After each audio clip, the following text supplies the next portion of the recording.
বদলাই, পৃথিবী বদলাই। নতুন বাংলাদেশ গড়ার লক্ষ্যে তারুণ্যের উৎসব 2025 এবং তারুণ্যের ভাবনায় আগামীর বাংলাদেশ শীর্ষ কর্মশালায় উপস্থিত সকলকে শ্রেণীভেদে আমার সালাম, আসসালামু আলাইকুম ওয়া আদাব। আমাদের আজকের যে টপিক সেটা হলো তথ্য প্রযুক্তির সৎ ব্যবহার নিশ্চিতকরণ। তো এই তথ্য প্রযুক্তির মাধ্যমে কিন্তু সারা বিশ্বে আমরা যে আমাদের প্রতিপাদ্য আছে যে পৃথিবীকে বদলানোর অন্যতম হাতিয়ার হচ্ছে এই তথ্য প্রযুক্তি, যেই টপিকটা আমাদের হাতে এসেছে। তো আমি মনে করি যে পৃথিবীকে বদলানোর এই যে টপিক, এই যে স্বপ্ন, এটা আমরা বাঙালিরা দেখিয়েছি। কারণ অনেক অনেক বছর আগে যখন এটা নিয়ে কল্পনা করতো না কেউ, তখনই আমাদের জাতীয় কবি কাজী নজরুল ইসলাম বলে গেছেন, বিশ্ব জগৎটাকে দেখবো আমি আপন হাতের মুঠোয় তুলে। তিনি কিন্তু তখনই বলে গেছিলেন যার বাস্তবতা, আমরা এই বাস্তবতাটা এখন আমরা সুফলটা ভোগ করতেছি। তো এর কুফলও আছে। তো আমরা বিভিন্নভাবে এটাকে সাজিয়েছি। প্রথমত আমাদের সম্ভাবনা বলা হয়েছিল। তো এই তথ্য প্রযুক্তির ক্ষেত্রে যে সম্ভাবনাগুলো আমরা আইডেন্টিফাই করেছি, যে কোনো সমস্যার সহজ সমাধান, অর্থাৎ এর মাধ্যমে আপনি আমি অনেক জায়গায় বলতেও শুনেছি যে গুগল এমন একটা গুরু যেখানে আপনি হইলে ভালো কৃষকও হতে পারবেন, ইভেন আপনি যদি আরো অন্য কিছু হতে চান যেটার মাধ্যমে হতে পারবেন। অর্থাৎ যে কোনো বিষয়ের সমস্যার জন্য সহজ সমাধান আমাদের এই তথ্য প্রযুক্তির মাধ্যমে আমরা পেতে পারি।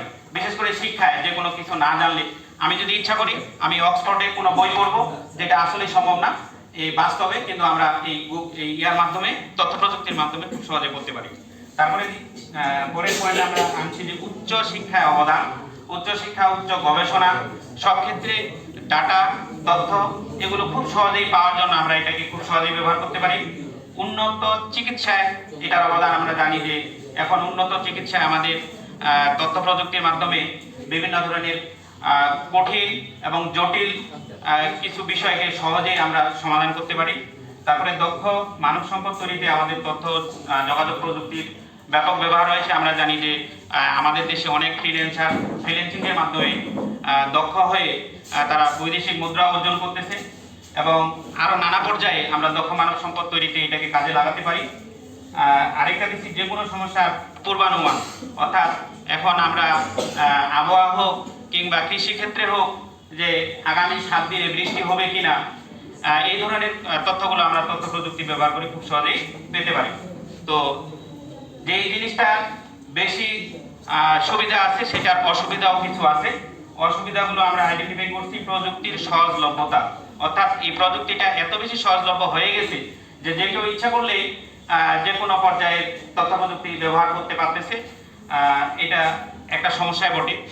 তারপর প্রযুক্তির অপব্যবহার, আমাদের প্রযুক্তির সদ্ব্যবহার না জানার কারণে বিভিন্ন ক্ষেত্রে অপব্যবহার হয়ে যাচ্ছে। বিশেষ করে এই যাদেরকে নিয়ে আজকের আমাদের উৎসব তারুণ্যের উৎসব, এই তারুণ্যের একটা বিশেষ অংশ এই অপব্যবহারের ফলে ধ্বংসের দিকে যাচ্ছে।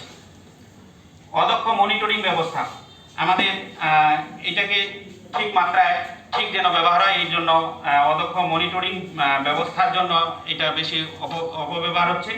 এটা দক্ষ মনিটরিং করতে হবে। তারপরে আছে অবৈধ ব্যবসা বাণিজ্যের সয়লাভ, অর্থাৎ যেটা ক্যাসিনো, জোয়া, অতি সম্প্রতি আমরা আশেপাশে দেখতে পাচ্ছি যে এইটা ব্যবহার করে অনেকেই মুহূর্তের মধ্যে, ঘন্টার মধ্যে নিঃস্ব হয়ে যাচ্ছে। এরপরে আছে সর্বোপরি যেটা আমাদের কাজ করে সেটা হলো অসচেতনতা। আরেকটা পয়েন্টের লেখার স্মরণ ছিল না যে আমাদের ধর্মীয় শিক্ষার অভাব। এই ক্ষেত্রে আমি মনে করি যে ধর্মীয় শিক্ষাটা যদি হয় তো এগুলো আমরা সমস্যা আইডেন্টিফাই করেছি। এইগুলো সমস্যার সমাধানে আমরা কয়েকটা পয়েন্ট রেখেছি। সেটা হলো ব্যবহারকারী সীমাবদ্ধতা। যেমন ধরেন আমরা সিম, কেউ ভোটার আইডি কার্ড ছাড়া কিন্তু আমরা সিম তুলতে পারি না। অর্থাৎ ভোটার আইডি হইতে হবে, ভোটার হইতে হবে, তাহলে সে সিম তুলতে পারবে। ঠিক তেমনি যে কেউ মোবাইল ব্যবহারের ক্ষেত্রে কিংবা আরও কোনো উন্নত প্রযুক্তির মাধ্যমে এই ব্যবহারকারী সীমাবদ্ধতা কোন লেভেলের একজন কোন পর্যন্ত ব্যবহার করতে পারবে, এটা যদি করা যায় তাহলে এই সমস্যাগুলো সমাধান হবে। আইসিটি আইনের কঠোর প্রয়োগ, আমরা জানি আইসিটি আইন আছে, এটার প্রয়োগটা আইন প্রত্যেকটা বিষয়ে আছে কিন্তু প্রয়োগের